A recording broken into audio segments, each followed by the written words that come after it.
Morning. Welcome to the class.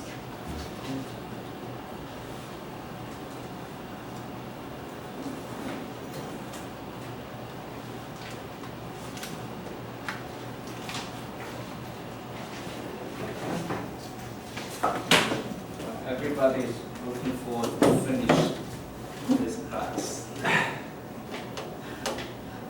So bear with me in this week, and then we're going to have final exam next Monday. After that, you will have to do some.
In this semester, I tried to make effort to connect you learned with the real world phenomena, and I hope that you more or less understand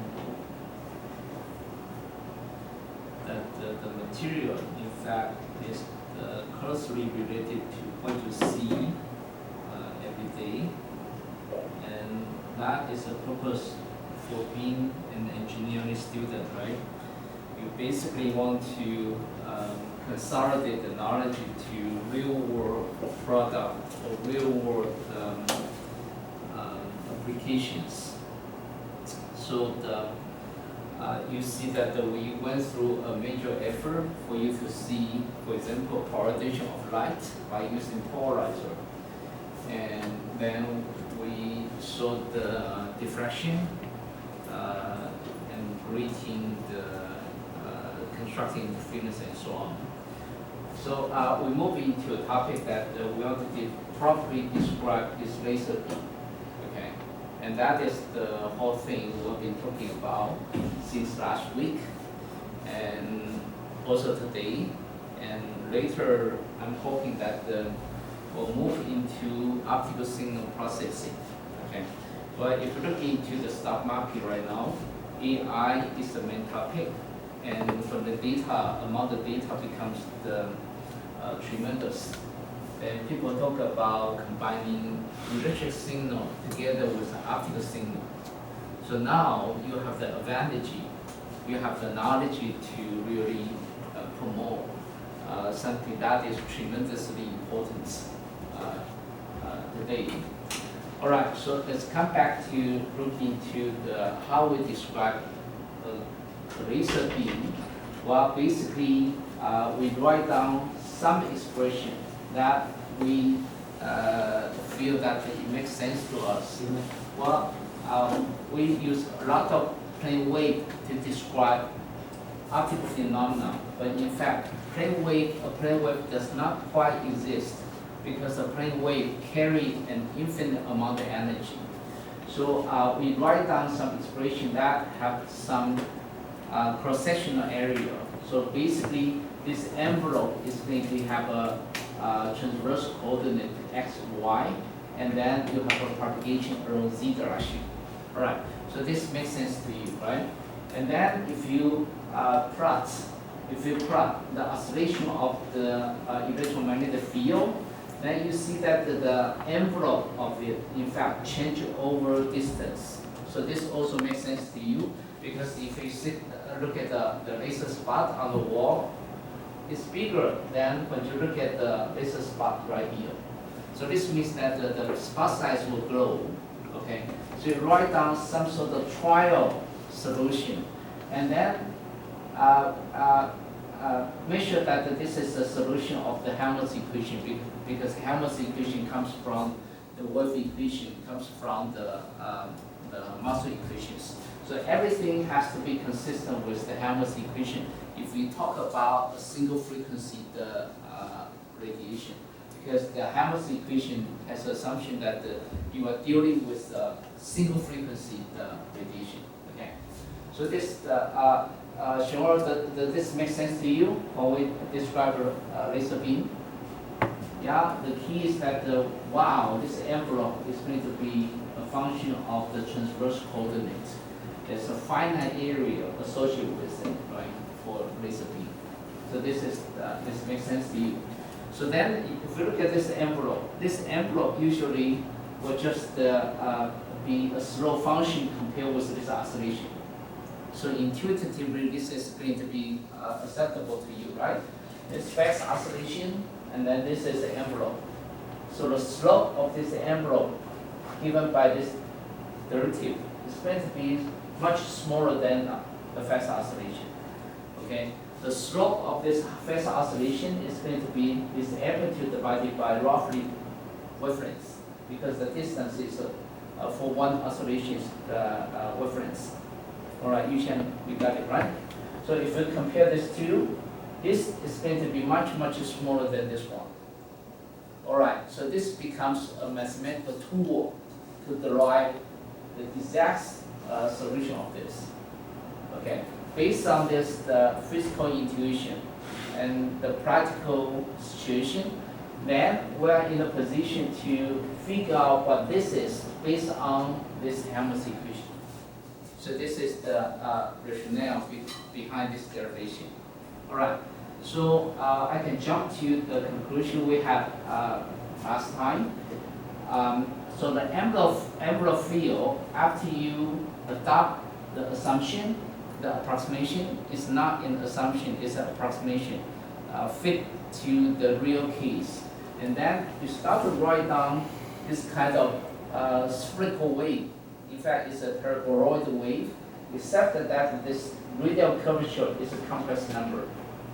Without this imaginary part, you wouldn't have final cross-sectional area. Okay, so this is a very important parameter. We call this an optical range. Okay, but this is a solution from the Helmholtz equation. In fact, it's a paraxial Helmholtz equation because you adopt this assumption in approximation in your derivation, and then you have a paraxial Helmholtz equation, and then you end up having this solution. But we don't know yet the physical meaning of it. We just know that we need to have a complex number in this radial curvature. Otherwise, you do not have a finite cross-sectional area. Okay. How do I know that? Well, let's expand it. Okay. So once we expand it, we end up having this somewhat complicated expression. But in fact, there's a lot of physics, lots of physical features that we could describe from this expression. Because you quickly recognize that this is the propagation term, plane wave propagation term along the propagation direction. And this is something you're familiar with from the plane wave, right? So up to this point, it's not a surprise to you. You have a wave, plane wave-like radiation propagating along the z direction. All right, and then you have a split wave like a wavefront in the transverse direction. Wow.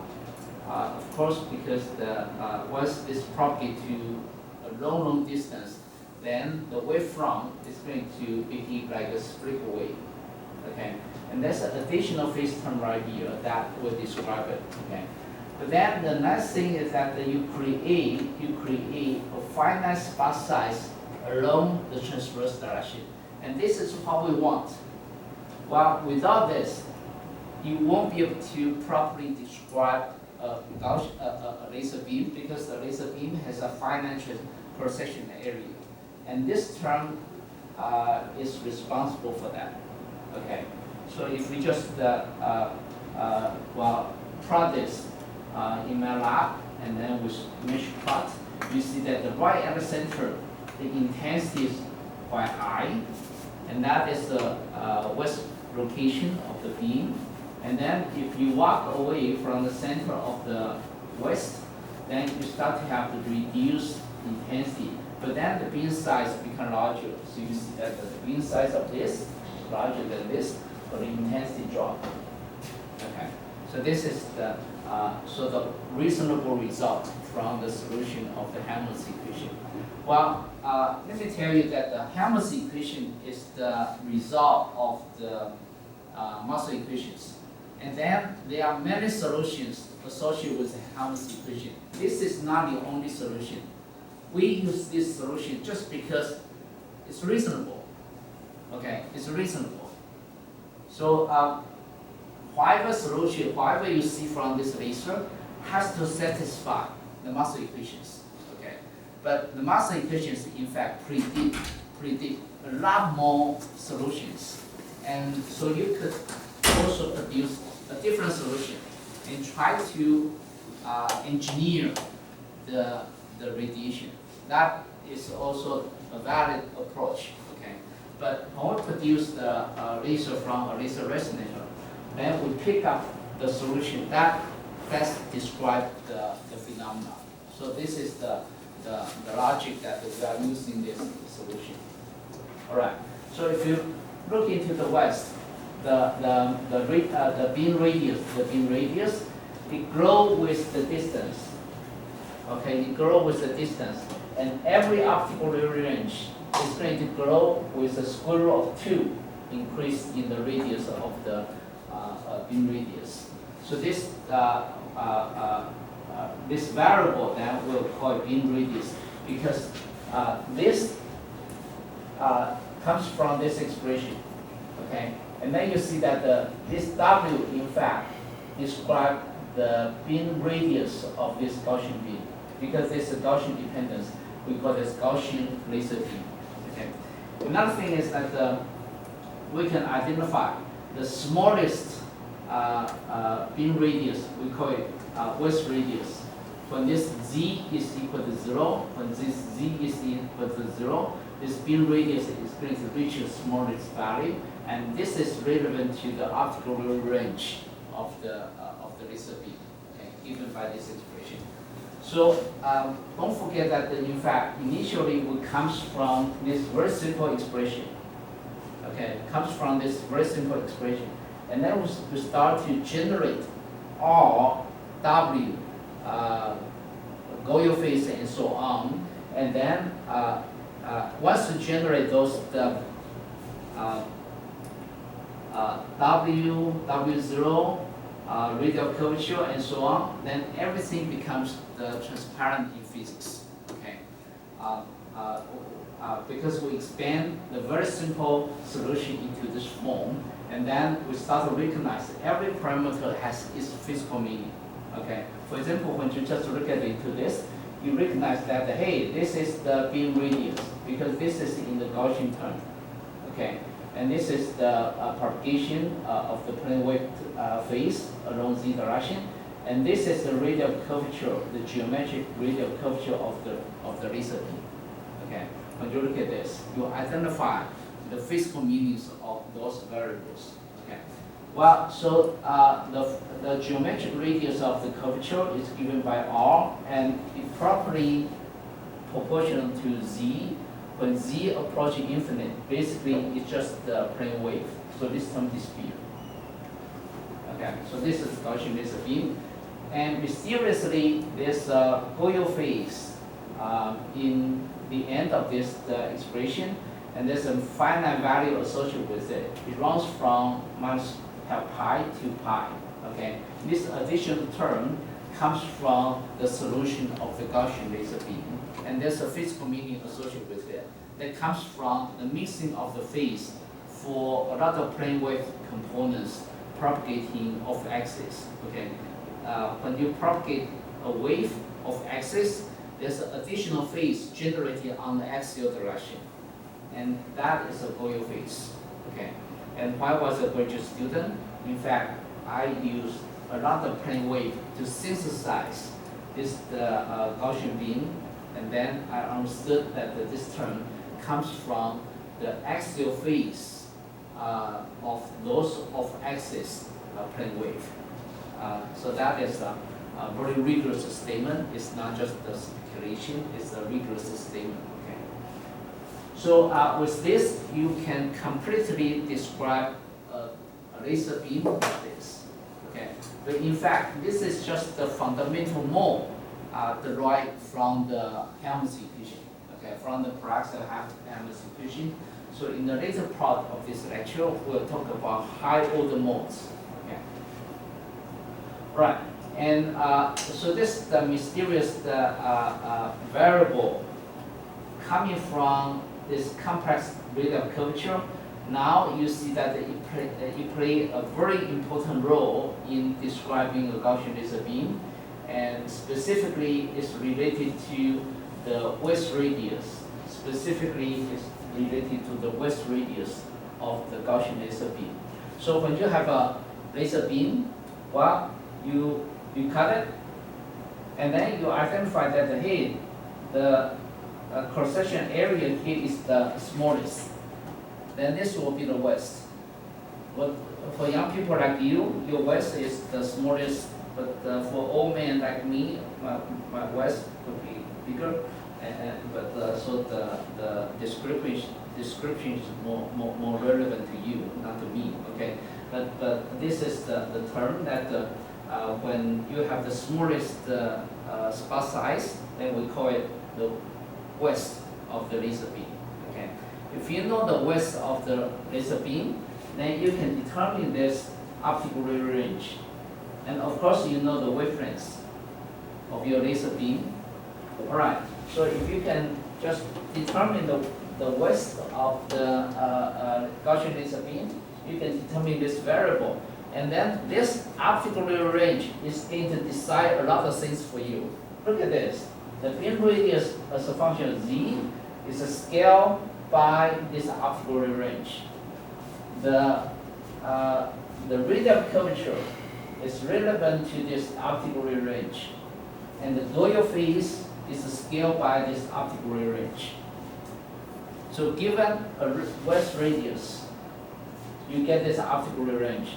And then you will be able to describe the whole Gaussian laser beam. So this is a very strong statement, and take it with you. Okay. If you know this, the west radius, for given a laser beam, you can just cut it and then find out this west radius. All right, and then you determine the optical ray range, and then you determine the rest of the Gaussian laser beam. So that is the point you want to understand. Okay. All right. So this one, the complex radial curvature was organized into this form. You take the inverse of it to write this expression. Okay. So there's a propagation rule for this radial curvature that is given by this. But if you take the inverse of it, then it's going to be related to the radial curvature and the beam radius through this expression. Okay. So can you establish the logic, how you come up with this. Well, again, you first come up with this as a solution to the paraxial Helmholtz equation, and then you organize this into this based on 1 over q. You write 1 over q into this form, and then you establish this. Okay, so next time, once you have this complex radial curvature, and then you take the inverse of it, then separate the real part from the imaginary part, then you will be able to write down the radial curvature and also the beam radius. Okay, so this is the 1, 2, 3 steps to write this expression, and then all the physical feature will just unfold for you. All right. So if we take the turn by turn and give you some graphic illustration, well, then we'll first talk about beam radius. Given by this expression, well, this beam radius will grow with distance, just like this laser beam you are seeing right now. The beam size of it grow with distance. Okay, if I have a short distance, then you see a small spot. If I have a long distance, then you see a big spot on the wall. Then it's described by this. The width radius, the beam radius is given by this. And so when this distance propagate over optical range, then the beam radius grow by a factor of square root of 2. And remember this ZR is equal to pi WZ squared round up, right? So when we scale everything, this R equal to Z. We are not yet we don't talk about the radial curvature yet. We talk about this WZ.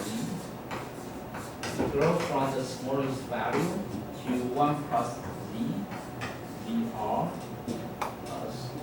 square, 1/2. Right? And this, if you have a small W, ZR is going to be small. So this means that the growth rate of this is going to be fast. For small spot size, the beam size is going to expand faster. So this is what these two expressions tells you. So can you match your experience? Just imagine that you measure some laser spot size by focusing down a laser into a small spot size.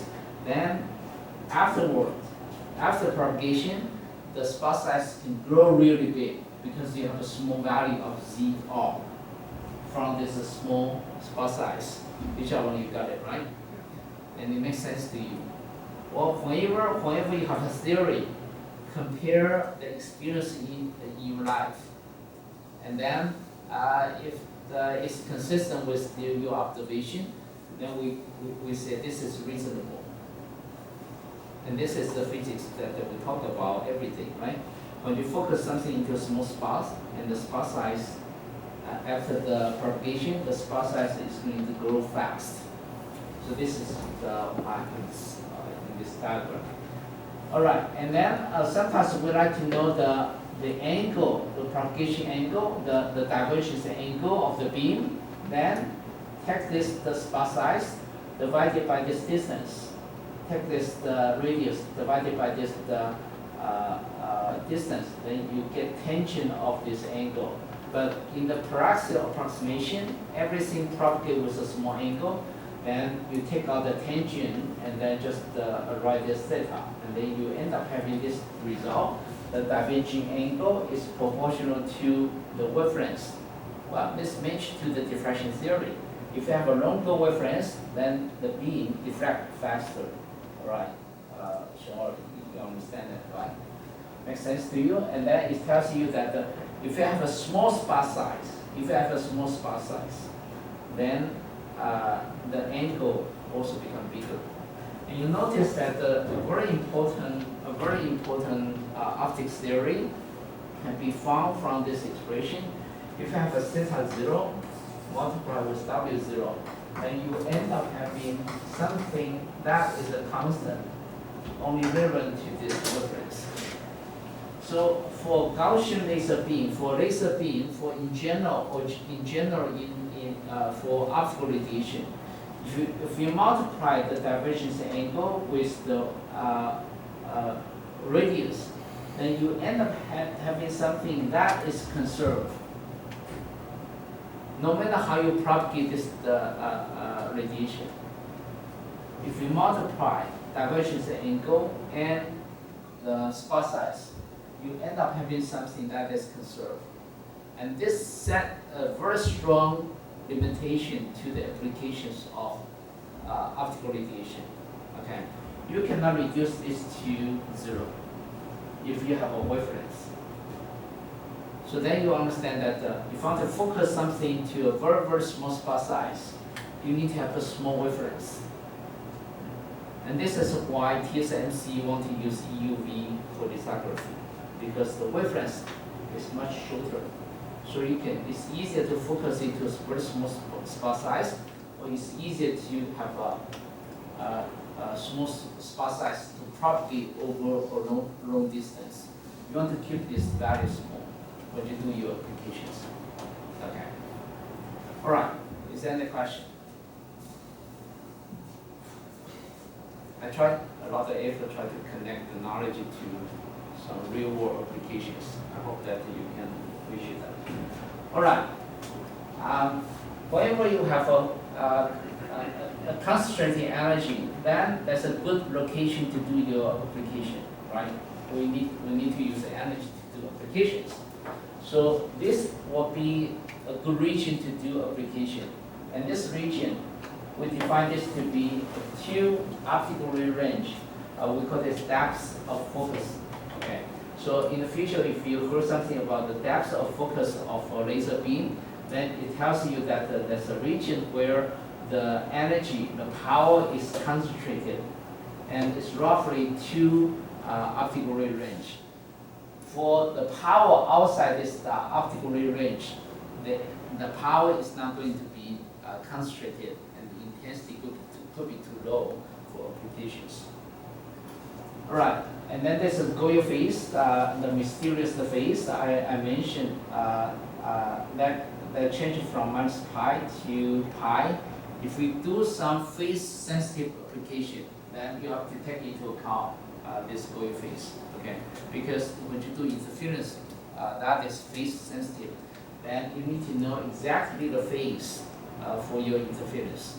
So this term will be something that you have to consider. Otherwise, this term will just go out when you take the intensity of the laser beam. Okay? But there's a finite value between minus pi over 2 to pi over 2. All right, radial curvature. Radial curvature is important because when you do some focusing, or defocusing, what happens to the radiation? Basically, you are changing the radial curvature. Okay, and if you change the radial curvature, then you will have focusing or defocusing. Okay, so this is a geometric radial curvature scale with z, but this term is 1 over z. So when this laser beam propagates over a very long distance, this part disappears. It becomes a plane wave. Okay, it becomes a plane wave. So you see that there's it's interesting that when z equal to 0, you also have plane wave-like solution. That is easier to see here. This is a wavefront. If you set this phase term to be constant, in the lecture 0, we talked about at the very beginning of this semester, if you want to know the wavefront of the wave, then you set this phase to be equal to 0, and then plot the contours. Okay. And right at the center of the laser beam, you have plane wave-like solution.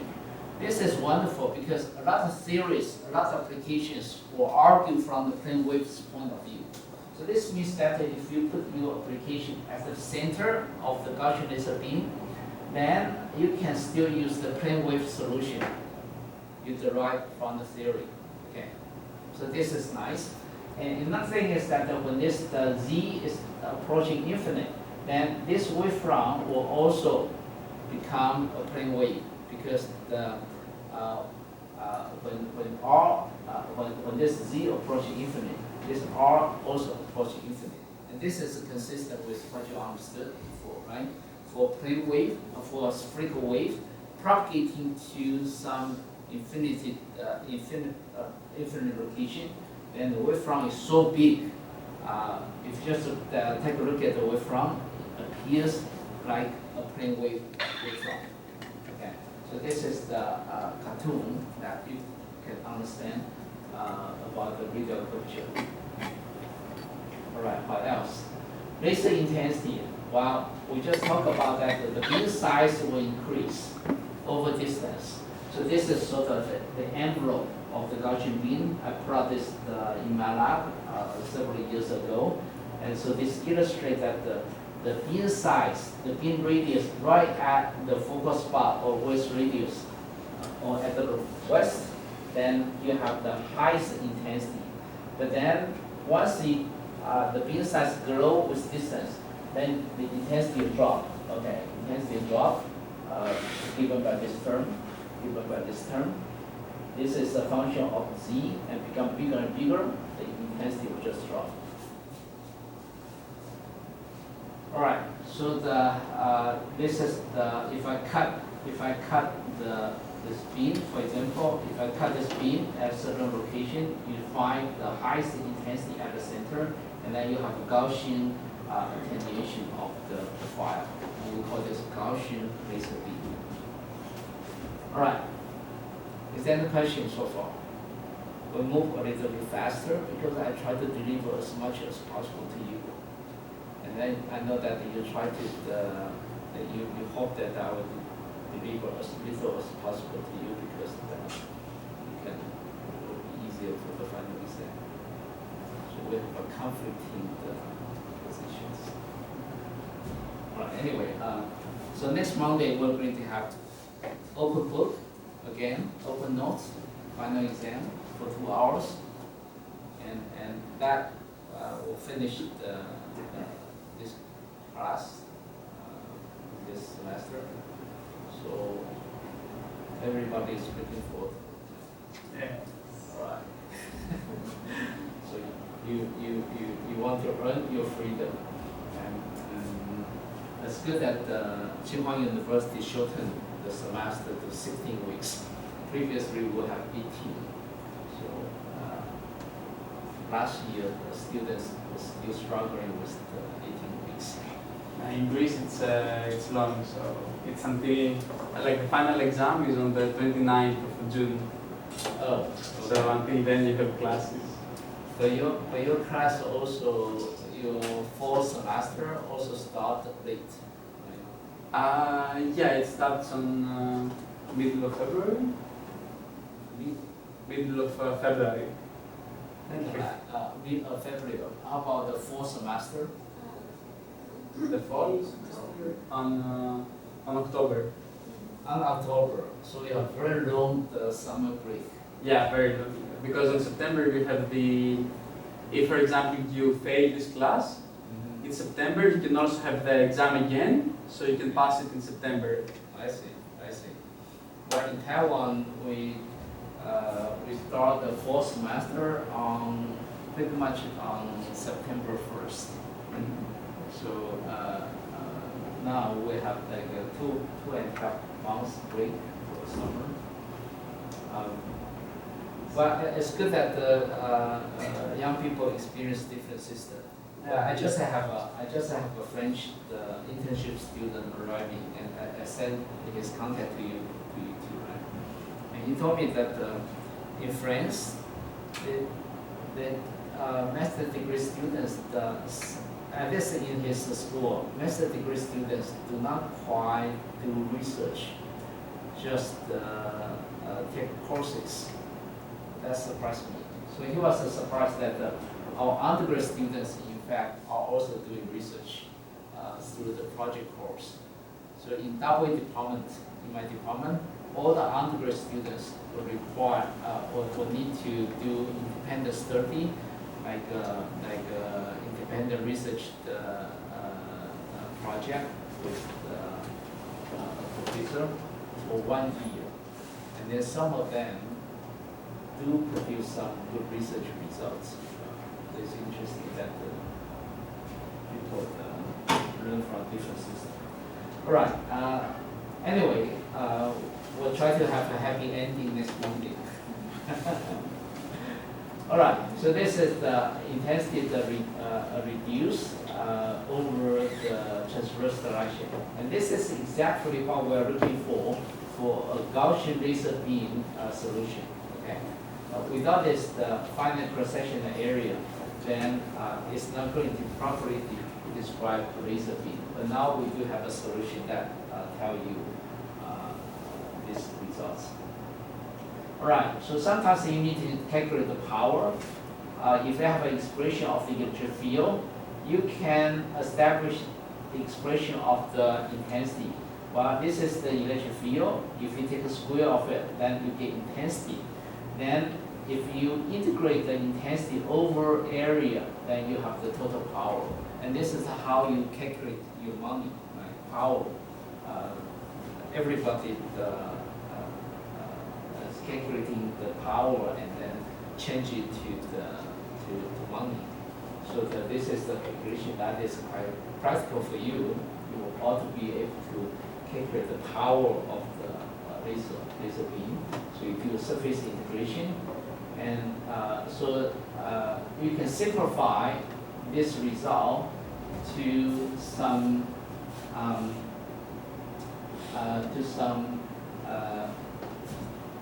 value connected to the total power. You can connect this. Well, this is easier to work with. If you have a peak intensity, and then you multiply an effective area, you get the total power. So this is effective area is given by this expression, and this can be confused. For a circular area, usually we write down like pi a squared. A is the radius of this circular area, right?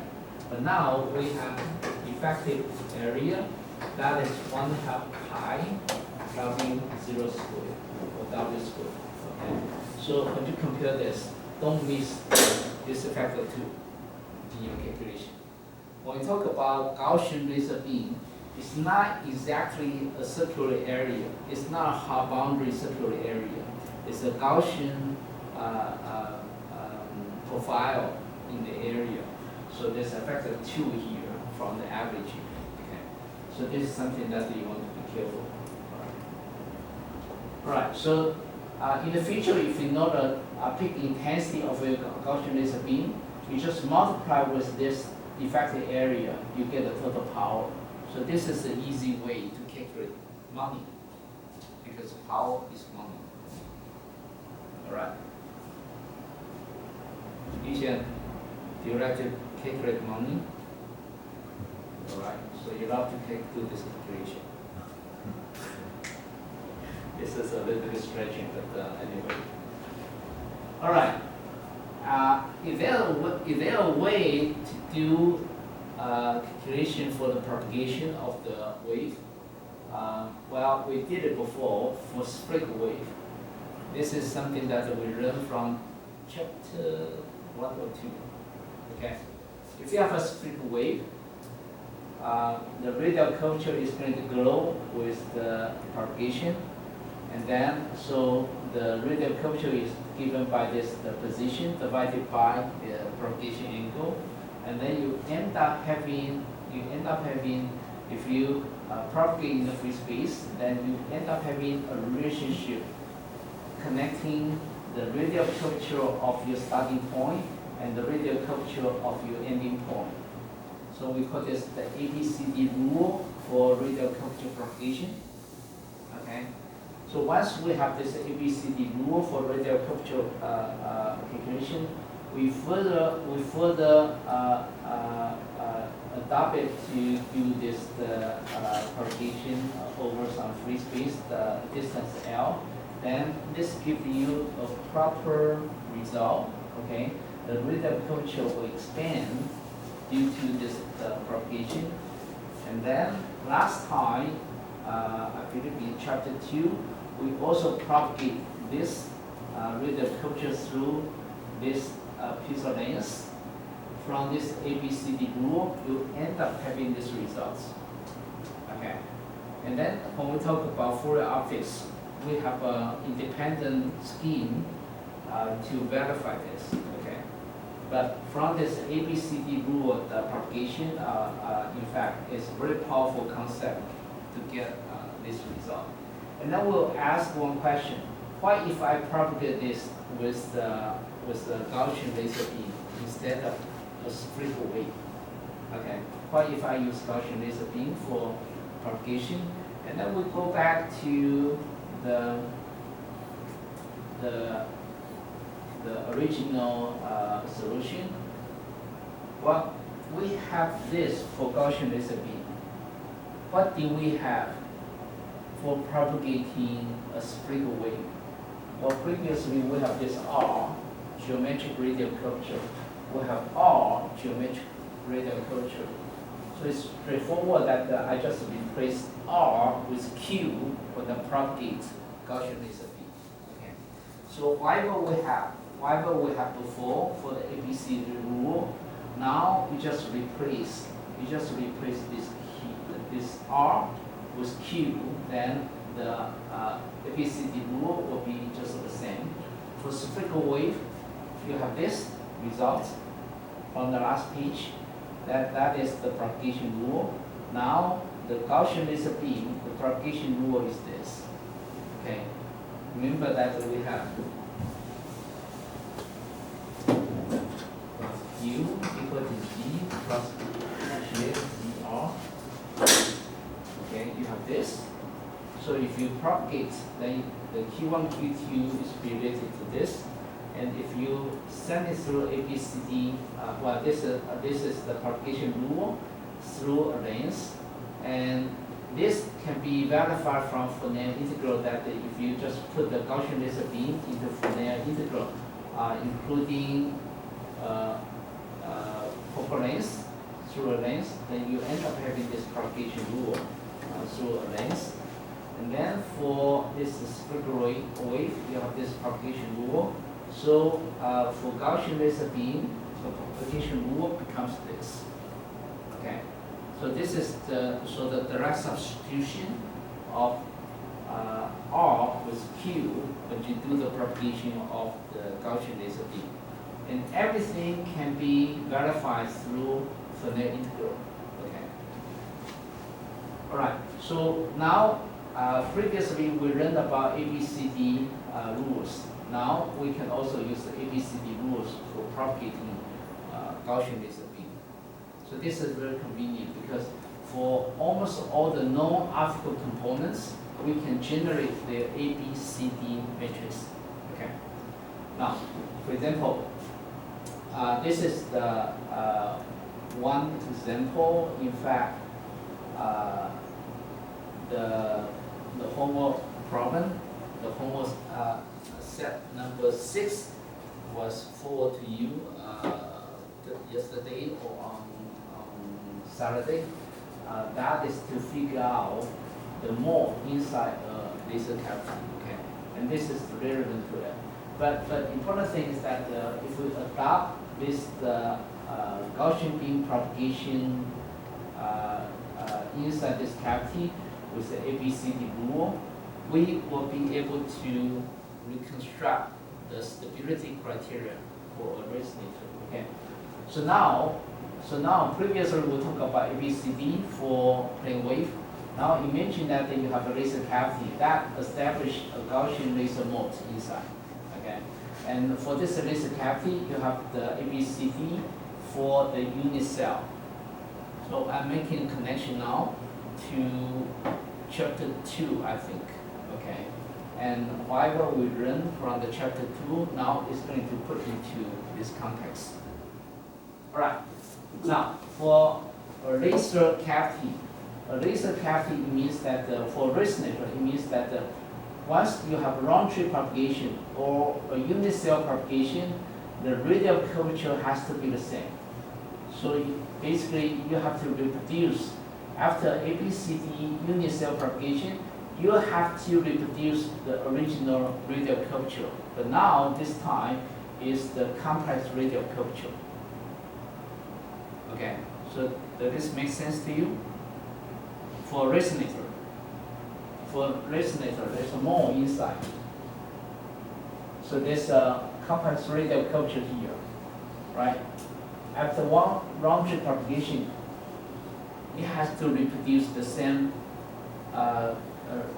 complex radial curvature. Agree? Why? You don't have to agree with the professor, so you can always ask why. I claim that after round trip propagation, everything has to be the same here. Why? Well, because of constructive interference. For energy to exist, you need to have all the field to constructively add up before and after the time you look into it. Okay. So imagine that you have some, after one round trip propagation, if the phase is wrong, then you cannot establish a West radius, you cannot establish the energy here. If you want to add the same energy here, then the spot size, the phase have to be the same. Otherwise, the dipole sitting right here do not know how to radiate. Well, tell me why you are seeing this on this screen. That is because some energy, the instant on this screen, and the dipole oscillate like crazy right here, and then send a signal back to your eyes. So if you walk into this screen and just look at it microscopically, well, the charge oscillate, dipole oscillate like this, and produce radiation to reach you. Okay. Same thing, if I have a boundary here, on this boundary, there's lots of dipole oscillating, like this. So when the radiation comes back, it's going to interact with the dipole again, but the dipole oscillation has to be in phase with the energy. That is why the radial curvature has to reproduce itself. Otherwise, there's no constructive interference. There's no coherence between the radiation field and the oscillation of the dipole. Okay. So this is the very strict criterion that two conditions. Number one, the mole profile has to be the same after one round trip propagation. Number two, the oscillation frequency have to be the same. Okay. Now we don't talk about the frequency condition. We talk about the mole profile. It has to reproduce itself. Okay. So given this expression, you can solve the complex radial curvature from this quadratic equation, and then you do 1 over q. You do 1 over q to figure out the radial curvature and also the beam radius at this location or at this location, depending on the starting point of your ABCD matrix. Okay. So this is the quite straightforward calculation. The important thing is that if you want to have a width, if you want to have a beam radius, if you want to have this term, without this term, you don't have a beam radius. In order to have this term, then this has to be larger than 0, right? So if you want to have a beam radius somewhere inside this cavity, if this term want to exist, then you want to set this to be equal to a positive number, and then this will give you the stability criteria. So we reproduce the stability criteria from the physical argument of the beam radius. But if there's no beam radius for a Gaussian laser beam, there's no Gaussian laser beam. Okay. So this is the quite nice sort of argument why the stability criterion is necessary. Okay. Because you want to have a solution here. And then this is the result you have before. Okay? Is there any question? Okay, fundamental thing, you have a cavity like this. And you have a Gaussian laser beam like this. And then this is the radial curvature of the mirror, R1, R2. Okay? And you have the radial curvature of your Gaussian laser beam equal to Z plus ZR square. This is the radial curvature of your Gaussian laser beam. These are agree? Let's just write down the formula. And this is the radial curvature of your mirror. When this mold, well, there's a mold inside a cavity. When this mold is established, what is the radial curvature of the Gaussian beam right on this surface?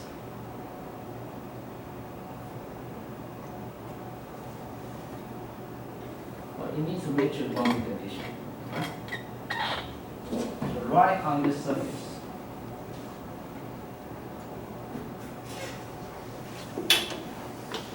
Suppose the distance from here to here is called L, the cavity length. And then let's assume the west location is equal to 0. From here to here is called Z1. And from this location to this location is L minus Z1. Okay. Did you imagine this? Alright, so I will be able to write R2 is equal to Z1 plus ZR squared divided by Z1. Because the Gaussian laser beam, the mold inside has to match the boundary condition. Okay, then I can also write this is equal to L minus Z1 equal to plus ZR squared L minus Z1.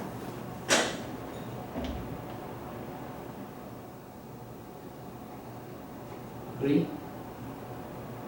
Okay, now you have two equations. You have two variables. The variable is ZR and Z1. Because this is the cavity you set it up with R1 and R2. And the L is decided by you. You want to find out the mold inside. You have two equations, two variables. You can solve it. Then you can calculate this Z1. Then you know the location of your laser west in this cavity. It's not always at the center. It can be somewhere else. Okay. And then you have ZR, and with ZR you can calculate. You can calculate your west radius, and you can calculate this 2W0. Okay, so this is how you give what? Given the radial curvature, this is how you determine the west location, the west radius. And then once you have this two information, then you know everything about, for example, the spot size here, okay? because the spot size WZ is equal to W0, square root 1 plus Z dr.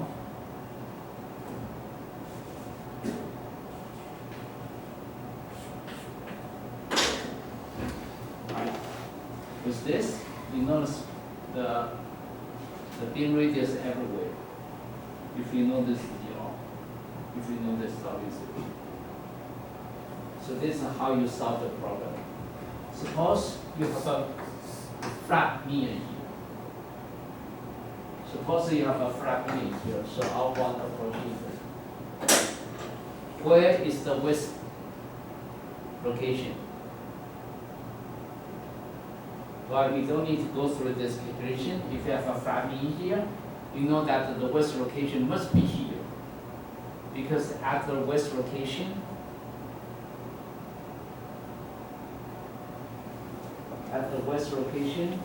the radial curvature is infinite. This mirror has a radial curvature infinite, so the width location is here. Okay. So this is how you smartly solve the problem. We'll come back after 10 minutes.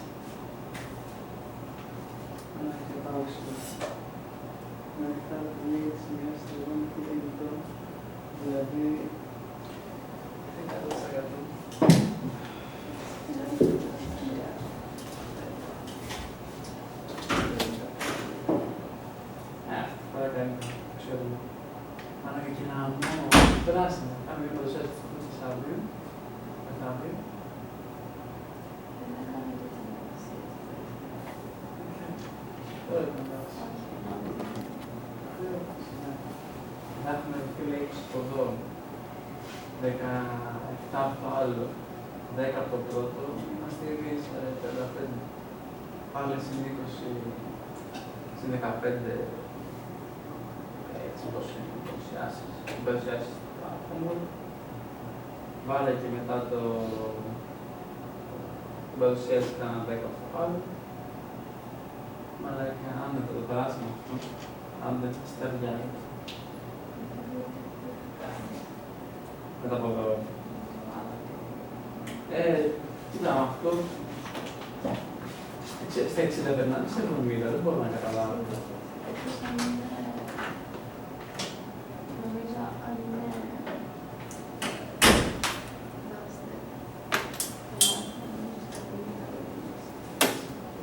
κάποιοι μέσα, αλλά έχω πάρει από τα 30, πάρει όλα. Τα εργαστήρια είναι 30 που λογικά θα πάρω όλα. Και μετά ήταν 20 κώδους που την έχασα και άλλα 20 στάσεις, νομίζω. Οπότε να βάζω σχεδόν 50 κόμματα. Γιατί πιο λίγο, αλλά είναι νομίζω 30.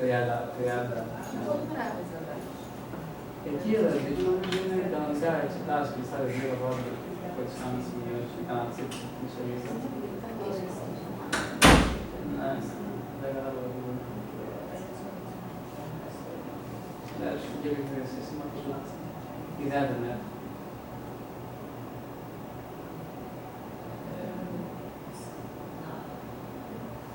Οπότε ναι, ελπίζω ότι αυτό και βάζω πολύ, δηλαδή αν μια στο φάκι ανοιχτά, με γράφει μετά. Οπότε, ναι, πάω θα κάτσεις εκεί στη γωνία στην πόρτα, αν με βλέπετε εδώ. Όχι, αφού έρχομαι αυτά, εντάξει, δεν μας. Θα κάνουμε τους άλλους, αλλά δεν πάω στο ζητήστα. Βγαίνει πρακτικά.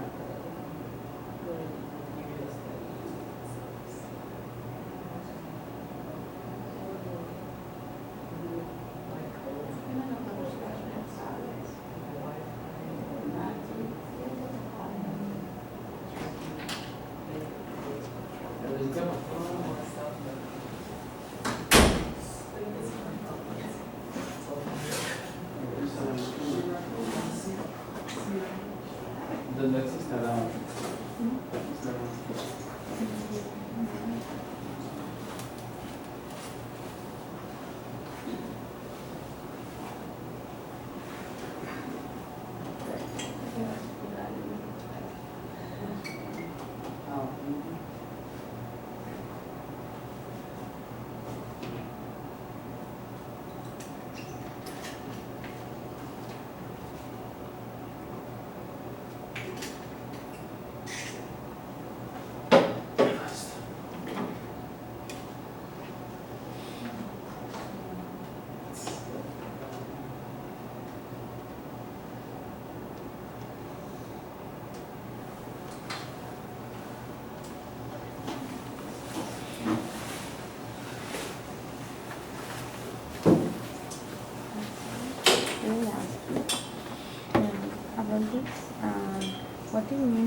So what? This does not count. Yes. Oh, why? Professor said. I don't know why. So it's just you. Yes. Oh. So I just see the first, second, and third question. I don't see else. I also didn't grade else. But I think you said in a class that it was 14 points or something. 14? Yeah, something. Let me check. It's 16, right? If you count this is 16, but I think it says 14.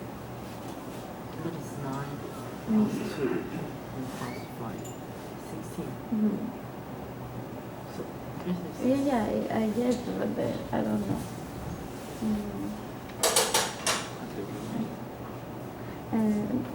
It's okay. I thought I saw on the on e-class that it was saying 14 here or 18 or something different than 16. I thought. you No, I can check again. Okay. And can you tell me why this is minus? I remember the formula is for minus. Formula, the grading formula, the reflection grading formula is minus. I remember. You can check and tell me. No, it's not. That is by the definition. Because everything was like the opposite because of this. I did like all the calculations were the opposite. No, it's okay. It's okay. But thank you. Okay.